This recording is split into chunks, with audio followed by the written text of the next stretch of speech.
irmãos, a paz do Senhor. Amém. Graças a Deus por Ele proporcionar para a gente a oportunidade de estarmos aqui nesta casa para render a Ele a nossa gratidão, satisfação e apetir mais uma porção de Sua palavra.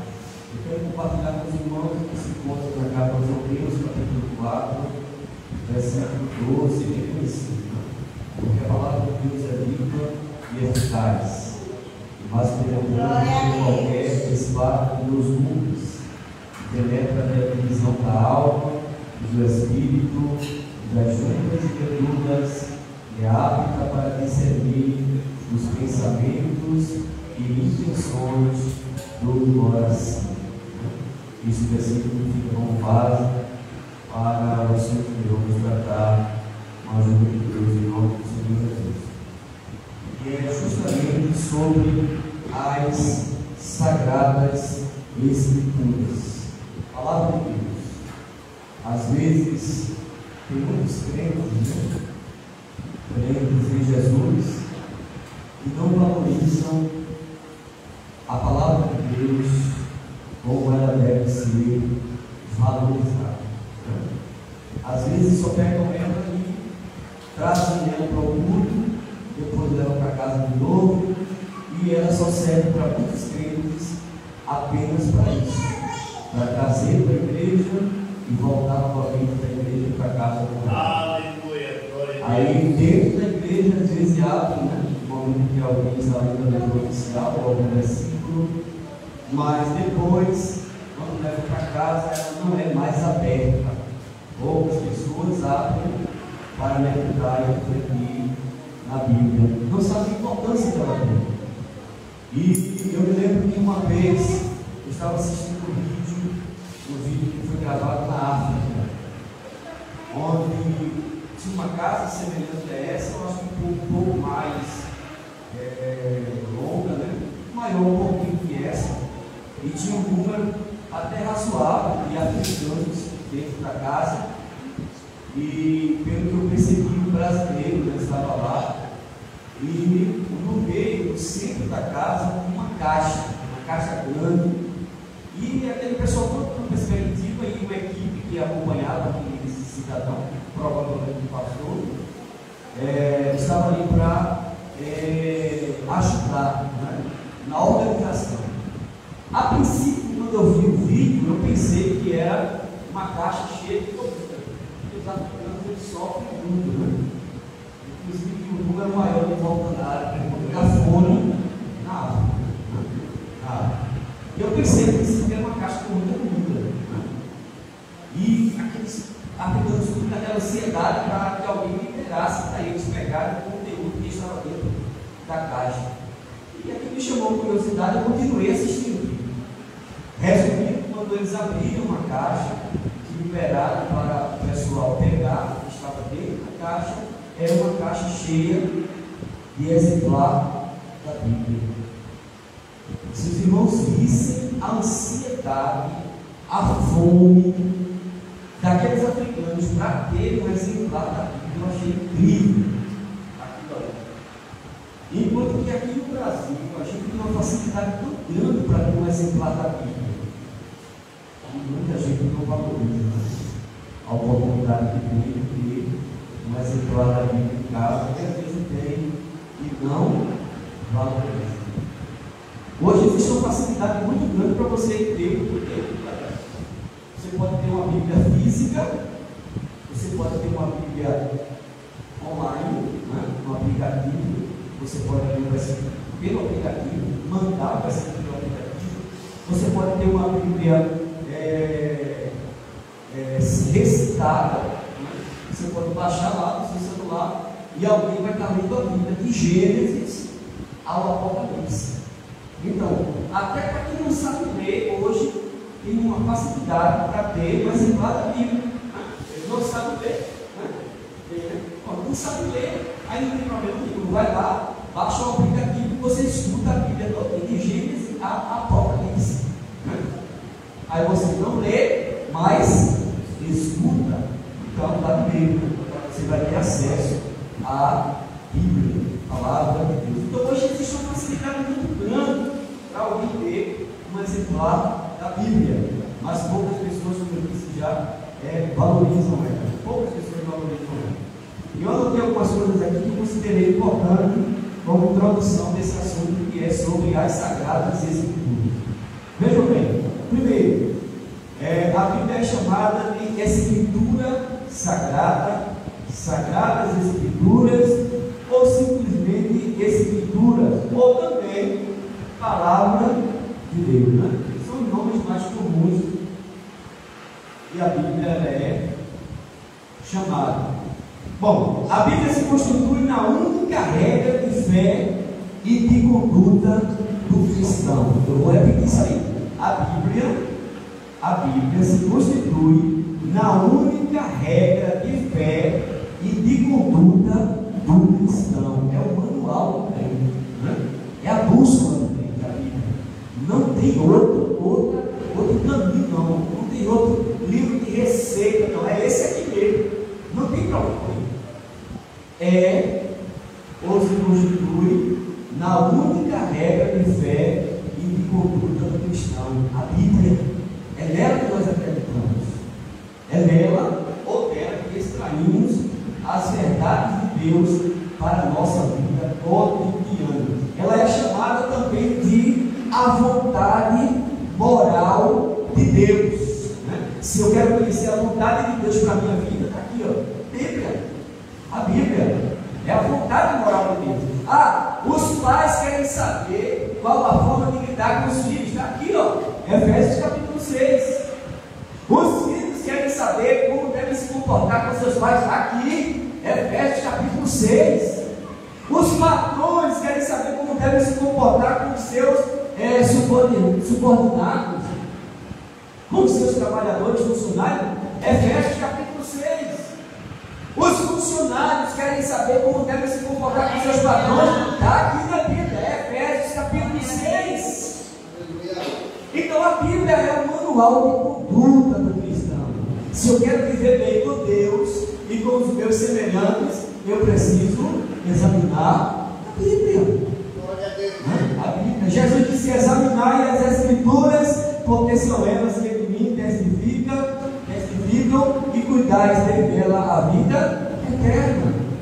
Em outro trecho ele disse: errais, não conhecendo as Escrituras e nem o poder de Deus.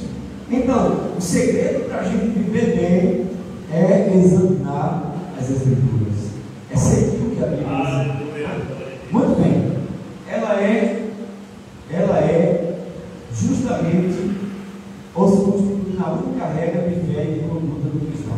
Ela contém a mente de Deus, contém a mente de Deus, o estado espiritual do homem, o caminho da salvação, a condição dos impenitentes e a felicidade dos santos. Olha lá, suas doutrinas são santas, seus preceitos são leis, suas histórias são verídicas e suas decisões irrevogáveis. A Bíblia não conta, a Bíblia não narra história de ficção. Não. Tem muita gente por aí que acha que algumas histórias da Bíblia, eu já ouvi alguém dizer que não acredita em toda a Bíblia, acredita na Bíblia, mas de forma parcial. Eu já ouvi alguém dizer: acredita na Bíblia, mas de forma parcial, acredita em partes da Bíblia. Eu acho que uma pessoa dessa não está no seu juízo perfeito, né? Porque a Bíblia, ela é toda verídica, fatos verídicos. Toda a Bíblia são preceitos, são leis da parte de Deus. Toda a Bíblia contém histórias verídicas, real, né? E suas decisões, está contido aqui, são irrevogáveis, né? Toda a história bíblica são fatos reais. Mas vamos ver, em primeiro lugar, a necessidade das Escrituras. Existe necessidade? Sim. Por que existe a necessidade das Escrituras? Primeiro, porque o homem caiu, o homem pecou. Então a primeira necessidade das Escrituras é por causa da queda do homem.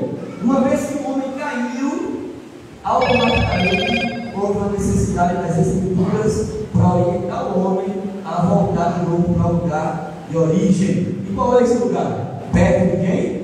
De Deus. Perto de Deus. A queda do homem tolheu não só a sua liberdade de escolher e fazer o bem, como também inibiu a capacidade criadora do homem, bem como a sua capacidade de assimilação da revelação de Deus dentro dos moldes até então. Aleluia! Só Bíblia, por favor, carta de Paulo aos Romanos. Nós estamos no culto de doutrina.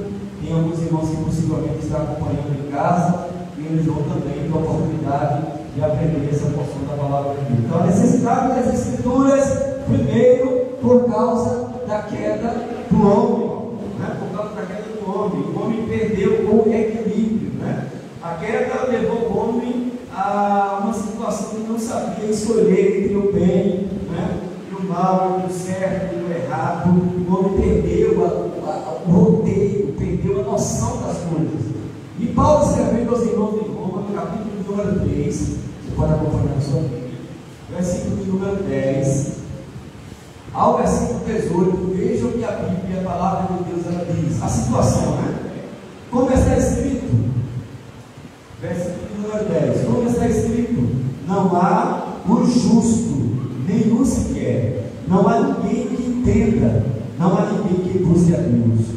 Todos se extraviaram e juntamente se fizeram inúteis. Não há quem faça o bem, não há nenhum só.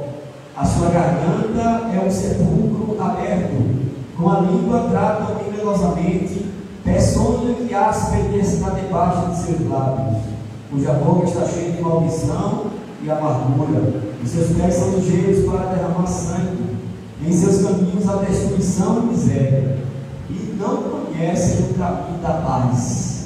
Não há temor de Deus diante de seus olhos. Todos os homens estão debaixo do pecado. Então, a primeira necessidade das Escrituras é justamente por causa da queda do homem. O homem perdeu o conhecimento de Deus. Todos pecaram, todos se extraviaram. E houve a necessidade das Escrituras justamente para que o homem voltasse para Deus. A Bíblia é o manual que ensina como um homem e uma mulher precisa voltar para Deus. É tanto que a Bíblia diz que a fé vem pelo ouvir, e o ouvir pela palavra de Deus. É através da Bíblia, através da palavra de Deus, que o homem e a mulher ele tem o conhecimento de Deus, né? O conhecimento de Deus. Segundo, por causa do amor de Deus. Necessidade da Escritura, por causa do amor de Deus. É difícil compreender como Deus poderia viver sem o homem, que não havia. Deus podia banir da terra todo ser humano. Ele não precisa de mim, ele não precisa de você, ele não precisa de nós. Deus não tem necessidade, ele não depende de nós para viver. A gente é que depende dele para viver, mas ele não depende da gente para viver. Então ele poderia banir da terra todos os homens, mas não. Aí houve necessidade das Escrituras para quê? Para que as Escrituras registrassem o tamanho, a dimensão do grande amor deste Deus maravilhoso. Aleluia! Precisava existir um registro para que chegasse na mão das pessoas, ao conhecimento das pessoas, o amor deste Deus maravilhoso. Ele poderia muito bem, como eu disse, ter esse nome, mas criou meios para aproximá-los de si, verdadeiros laços de amor, através dos quais o homem pode voltar-se para Deus, ou através dos quais Deus traz o homem para si.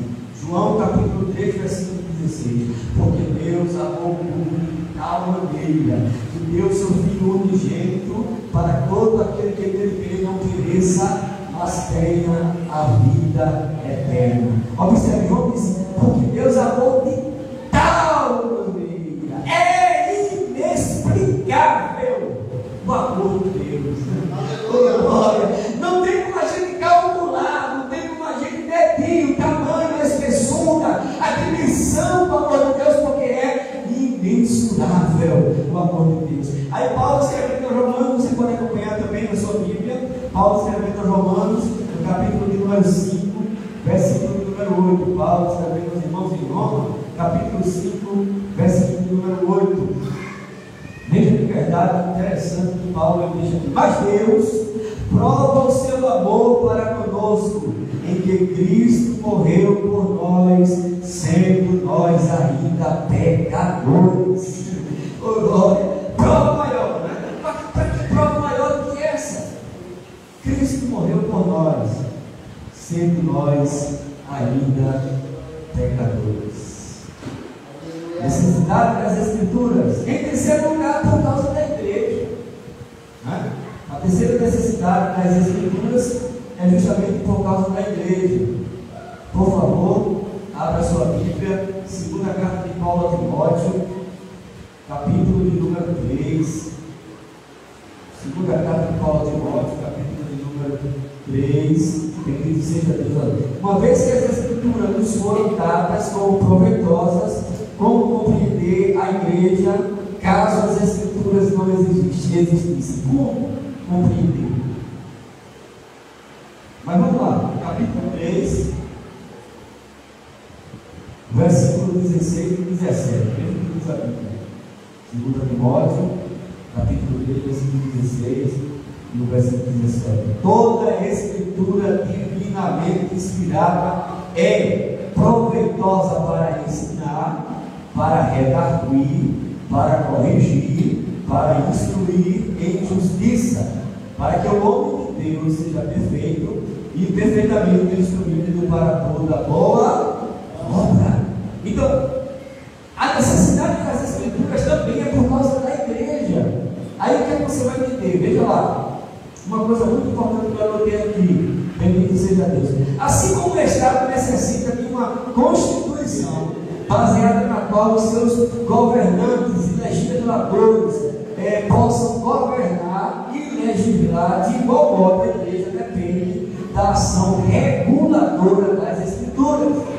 O Estado, para se manter de forma organizada, depende de uma Constituição. O Estado é regido pela Constituição. Não somente o Estado, como o Brasil, a nação brasileira, depende da Constituição para ser regida. Tudo que acontece, principalmente a questão da liderança, né? Os governantes, eles usam a Constituição para poder governar bem o Brasil, o Estado, as cidades. Da mesma forma que as Escrituras, a igreja depende das Escrituras para que seja regida, regulada. O homem de Deus, né? Os homens de Deus que estão à frente da obra, as mulheres de Deus que também estão envolvidas na obra, eles podem, né, trabalhar para Deus e viver para Deus dentro das igrejas através do regimento das Escrituras. A igreja é regida pelas Escrituras. Nós vivemos, nós nos movemos através do que a Bíblia ensina para cada um. Então, assim como o Estado depende da Constituição, a igreja depende da ação reguladora das Escrituras. Uma igreja que não é regida pela palavra de Deus é uma igreja sem destino, é uma igreja morta, é uma igreja apagada, é uma igreja sem vida. A igreja que precisa ou que tem vida é uma igreja que mantém acesa a chama das Escrituras, que segue o que a Bíblia ensina. Bendito seja Deus para sempre. Em quarto lugar, a quarta necessidade das Escrituras é por causa do cristão individualmente.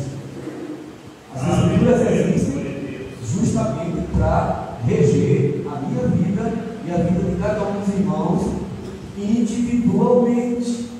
Ou seja, é a regra cristã do certo ou errado. Certo ou errado? Se eu quero saber como viver adequadamente, de forma certa, e saber o que é errado, ó, a Bíblia. Vamos lá? Salmo 119, por favor. Acompanhe comigo na sua Bíblia. Você que está em casa também, viu? Abra a sua Bíblia e vamos ver o que a palavra de Deus diz. Salmo 119, versículo 119. 105. Ó, lâmpada para os meus pés é a tua palavra e luz para o meu caminho. Então, é para nós um cristão que a Bíblia existe. Individualmente, a regra cristã do certo ou errado é a palavra de Deus. Ela é luz, ela é lâmpada, é ela que ilumina a nossa mente e nos mantém cientes da verdade de Deus. Mas vamos lá, primeira carta de Paulo aos Coríntios ainda, vamos lá? Primeira carta de Paulo aos Coríntios, capítulo número 10. Vamos lá, vamos ver o que Paulo estava ensinando para os irmãos em Corinto e para nós na atualidade, né? Bíblia, ela é a regra cristã do certo ou errado para cada um de nós. Capítulo 10, a primeira carta de Paulo aos Coríntios, e o versículo número 23. Olha que coisa linda. Todas as coisas me são lícitas, mas nem todas as coisas convêm. Todas as coisas me são lícitas, mas nem todas as coisas edificam. Então, se eu quero viver bem, ó, a palavra de Deus, ela é a bússola para me instruir como eu devo me manter diante de Deus e diante dos homens. Aí alguém muitas vezes pergunta para um cristão: olha, é pecado, você pode fazer isso? Aí o cristão pode dizer para ele: posso, eu posso, mas não devo.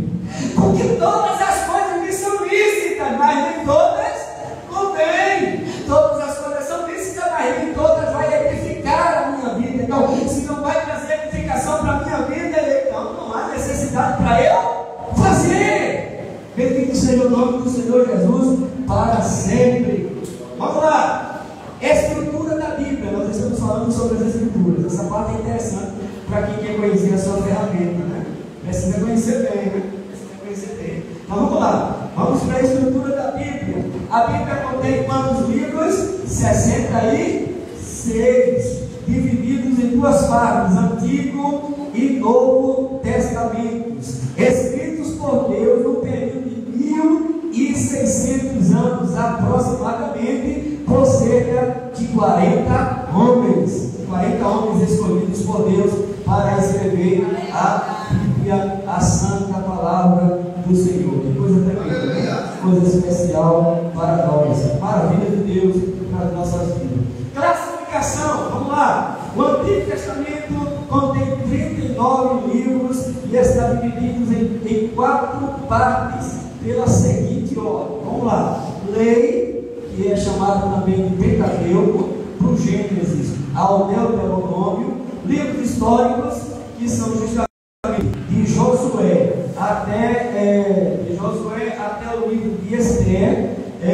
Livros poéticos, que começam no livro de Jó e encerra em Cantares de Salomão. E os proféticos, né? Os proféticos, que vai de Isaías a Malaquias. Isso no Antigo Testamento. No Novo Testamento, o Novo Testamento contém 27 livros e estão divididos em 4 partes. Primeiro, Evangelhos, que vai de Mateus a João. Histórico, que é o livro de Atos dos Apóstolos. Epístolas, que vai de Romanos até o livro, deixa eu ver assim, até a carta de Judas. E Revelação, que é o livro de Apocalipse, né? Esses livros são autorizados, né? Ou melhor, esses livros autorizados são chamados de canônicos, né?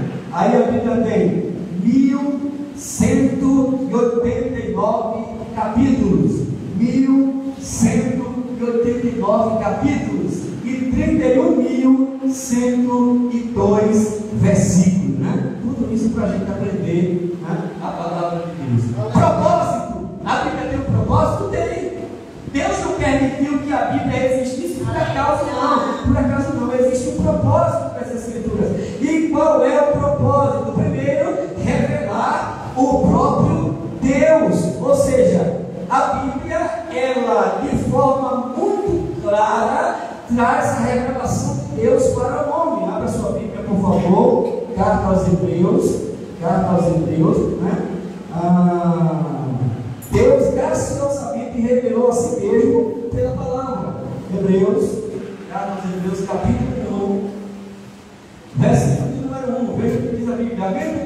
antigamente falado muitas vezes e de muitas maneiras aos pais, pelos profetas, a nós, falou nesses últimos dias pelo Filho, bendito seja Deus para todo o sempre. Capítulo de número 9, no livro de Jeremias, profeta Jeremias, olha lá, capítulo de número 9, versículo de número 24, veja que a Santa Palavra de Deus diz: mas o que se gloriar, glorie-se nisto, em me conhecer e saber que eu sou o Senhor, que faço beneficência, juízo e justiça na terra, porque dessas coisas me agrado, diz o Senhor. Aí você pode ver uma série de versículos que mostra Deus se revelando ao homem, Deus se revelando ao homem. Então, o primeiro passo, o primeiro propósito da Bíblia, das Escrituras, é revelar o próprio Deus. Bom, 1.1, revelação não verbal. Aí se tratando da revelação de Deus, revelação não verbal. Revelação não verbal é a chamada de revelação geral. É a chamada de revelação geral. Ela aponta para a existência do Criador. Vamos lá, Salmo 19, abra sua Bíblia, por favor. Essa é a chamada de revelação verbal, né? A revelação é justamente conhecida como geral, que aponta para a existência desse Deus maravilhoso, que é o Criador de todas as coisas. Salmo 19, versículo de número 1, veja o que diz as Escrituras: os céus manifestam a glória de Deus, e o firmamento anuncia as obras de suas mãos. Oh, glória! Bendito seja Deus para sempre. Carta de Paulo aos Romanos, vamos lá. Carta de Paulo aos Romanos, Romanos capítulo de número, bendito seja Deus para sempre. Romanos capítulo 1, Romanos capítulo 1, versículo de número, bendito seja o Senhor Jesus, versículo de número 18 e 19. Porque no céu se manifesta a ira de Deus sobre toda a impiedade e injustiça dos homens que detêm a verdade em injustiça, porquanto o que de Deus se pode conhecer, neles se manifesta, porque Deus lhe manifestou. As obras da criação revelam que existe um Deus poderoso, né? Todas as vezes que olharmos para esse céu lindo, a gente vai ver que existe alguém superior. Aleluia! Se olharmos para a natureza, a gente vai ver que existe alguém superior. E esse ser superior que existe se chama Deus. Aleluia! Que é o Criador de todas as coisas. Glória! Bendito seja o nome do Senhor. Então, nós falamos sobre a revelação não verbal. Agora vamos falar sobre a revelação verbal. A revelação verbal, distinta da revelação anterior, que nós falamos, é também chamada de revelação especial, que também está como base em Hebreus capítulo 1 e o versículo 1. Observe que o escritor aos Hebreus diz que de muitas maneiras Deus revelou-se de muitas maneiras. Deus assumindo formas, isso significa Deus assumindo formas para se revelar ao homem. Quando o escritor aos Hebreus disse isso, usou essa expressão de muitas maneiras, Deus usou várias formas para revelar-se ao homem, para mostrar ao homem que ele existe e que tem um interesse pessoal na vida do homem, para que o homem viva bem, perto dele. Abra sua Bíblia, por favor, livro de Gênesis. Gênesis capítulo de número 18. Vamos lá. Você em casa que está acompanhando também, abra sua Bíblia, Gênesis 18, versículo 1 e o versículo 2. Olha lá. Depois apareceu-lhe o Senhor nos carvalhais de Mamre, estando ele assentado à porta da tenda, quando tinha aquecido o dia. E levantou os olhos e olhou, e esses 3 varões estavam em pé junto a ele, e vendo-os, correu da porta da tenda ao seu encontro e inclinou-se à terra.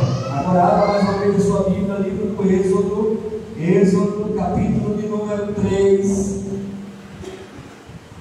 Êxodo capítulo 3, versículo 2 ao versículo número 4. Êxodo 3, versículo 2 ao versículo 4. Apareceu-lhe o anjo do Senhor em uma chama de fogo no meio de uma sarça, e olhou, e eis que a sarça ardia no fogo, e a sarça não se consumia. E Moisés disse: agora me virarei para lá e verei esta grande visão, porque a sarça não se consumia ou não se queimava. E vendo o Senhor que se virara para lá e a ver, bradou Deus a ele no meio da sarça e disse: Moisés, Moisés.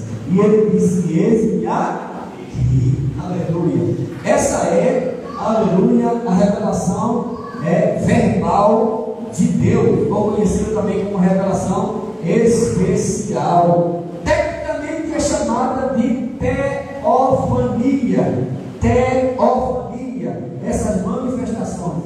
E teofania é justamente Deus assumindo formas para se revelar ao homem. Parecia através de anjos que tinham semelhança de homens. Era Deus querendo se aproximar do ser humano. Pois é, Deus usou vários argumentos, vários meios para tentar se apresentar para o homem. Aí, em segundo lugar, pelos profetas. A partir de Moisés, Deus começa a levantar os seus profetas que tinham a responsabilidade de tornar conhecida a vontade de Deus no seu povo. Deus levantou homens da terra, e através desses homens, eles tinham justamente a missão de revelar Deus para as pessoas, os profetas. Por último veio o Filho, baseado na carta dos Hebreus. O escritor aos Hebreus mostra que a revelação verbal de Deus teve seu ápice, um ponto culminante, da revelação verbal, bendito seja Deus, na pessoa do Filho. Vamos lá, abra sua Bíblia, por favor, na primeira epístola de João, capítulo número 1, versículo 1. Primeira epístola de João, versículo 1. Capítulo 1, versículo 1. O que era desde o princípio, o que vimos com os nossos olhos, o que temos contemplado, e as nossas mãos tocaram da palavra da vida. É conhecido como a palavra da vida. Agora João, Evangelho, olha lá, Evangelho de João, capítulo 1, versículo 1, depois do 14. No princípio era o Verbo, e o Verbo estava com Deus, e o Verbo era Deus. Versículo 14. E o Verbo se fez carne e habitou entre nós, e vimos a sua glória como a glória do unigênito do Pai, cheio de graça e de verdade. O Verbo de Deus entre os homens. Palavra de Deus em ação. A palavra de Deus em ação. O Verbo era a palavra de Deus em ação. Deus se revelando ao homem. Em segundo lugar, meus queridos irmãos, bendito seja Deus para todos sempre. Segundo propósito, primeiro propósito, revelar o próprio Deus. Segundo propósito, expressar a sua vontade à humanidade. O primeiro propósito era Deus se fazendo conhecer ao homem, mostrando ao homem: ei, eu existo. Existe um ser superior, e esse ser superior se chama Deus. Você precisa entender que você foi criado por mim. Eu sou o grande Jeová, como dizem os judeus, o Yahvé, o Javé, o Deus Todo-Poderoso que criou tudo e todos. Aleluia! Foi criado, como os cientistas dizem, pela nebulosa que aconteceu, por aquela explosão cósmica, como eles ensinam, e criou-se tudo do nada. Não, o homem não veio do macaco, como eles ensinam, é produto da evolução. Não! O homem veio de Deus. Ele achou mais fácil por teorias humanas do que acreditar na verdadeira palavra que é concreta, ou que de forma concreta diz: olha, o mundo existe porque foi Deus que criou. O homem existe porque foi Deus que criou. Todos nós, a natureza, tudo que existe no planeta veio de Deus. Aleluia! Então o primeiro passo das Escrituras é revelar Deus para a humanidade.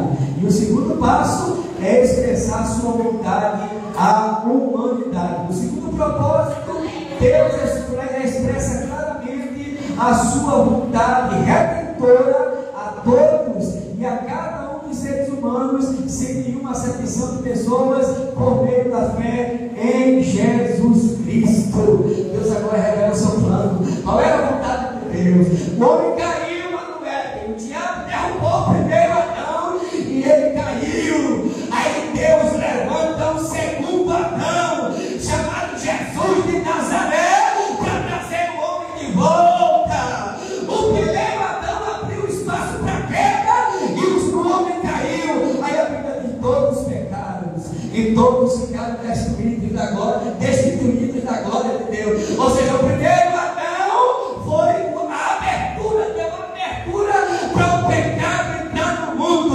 O segundo Adão, chamado Jesus de Nazaré, veio para aniquilar a obra das trevas, para destruir o poder do pecado e levar o homem novamente para perto de Deus. Aleluia! Bendito seja o nome do Senhor Jesus para todos sempre.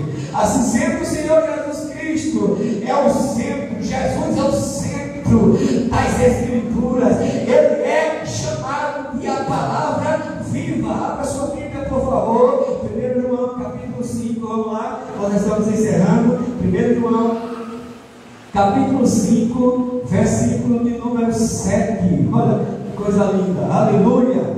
Porque três são os que testificam no céu: o Pai, a Palavra e o Espírito Santo. E esses três são um. A palavra aqui que João estava falando é Jesus, que é o verbo vivo de Deus. Glória. Que nós citamos há poucos instantes em João capítulo 1, versículo 1 e depois o versículo 14, o verbo vivo de Deus. Então que Deus abençoe a cada um dos meus irmãos e irmãs que estão presentes aqui nesta casa, que estão acompanhando em casa através do Instagram. Que Deus abençoe a vida de cada um de vocês também. E valorizem esse livro, não é? Guarde, ponha em prática aquilo que ele diz. Ame a Bíblia, seja um amante da palavra de Deus e não aceite nenhum ensinamento que esteja fora das Escrituras. Ah, mas eu recebi uma profecia lá, não sei das quantas foi. Se a profecia ela tem base bíblica, acredite que vai se cumprir. Mas se ela não tiver base bíblica, não é profecia de Deus, porque Deus jamais contraria ao que diz as Escrituras. Nós irmãos se dirigimos e Jesus está acontecendo. Glória a Deus. Essa palavra é verdadeira, por isso espera a vida inteira. Não nos conformei com esta era, por isso espera. Oh, aleluia. Em Deus espera.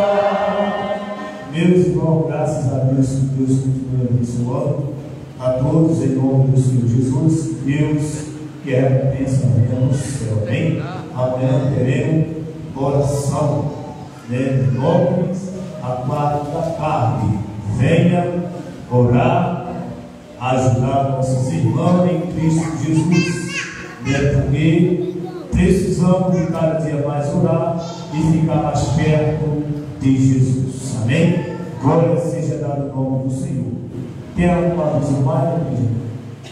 Deus continue nos ajudando em nome de Jesus. O nosso irmão Maurício Glória e o nosso coordenador todo despede com a bênção em nome do Senhor Jesus. Fica ao tempo. Aleluia. Leio na Bíblia, livro do meu Deus, leio na Bíblia, meu amor do céu. Amém? A Bíblia é tudo. A aula Bíblia significa conjunto de livros. Disseram que uma vez iam inaugurar a biblioteca e não ia não pecar. E aí a pessoa que ia inaugurar, ela foi olhar as prateleiras do livro e disse: essa livraria não pode ser inaugurada. Isso comigo, que está falando do livro dos livros. E qual é a Bíblia? Aí passou a chamar-se de biblioteca. Isso a gente aprende quando nós vamos fazer discipulado, né? Bem que ensinou essa noite. Pai querido, meu amado, que está esta noite, Pai, estamos te pedindo, Senhor, a graça, sobre cada um, Senhor, sobre cada um, Pai, dando livramento, Pai, essa tão poderosa, guardando, nos ajudando, nos ensinando, Senhor, a palavra. Agradecendo, Pai, a cada um, Senhor, eles cuidaram, buscaram a tua palavra, a Bíblia, Senhor, que foi conquistada com o preço de sangue, muitos morreram para elas chegarem às nossas mãos. Ah, Jesus, Filho de Deus fiel e verdadeiro. Ah, Senhor, céu, cada um, Senhor, nesta noite, no teu nome, Jesus, te agradecemos. Amém. A graça do Senhor Jesus, o amor de Deus nosso Pai e a comunhão do Espírito Santo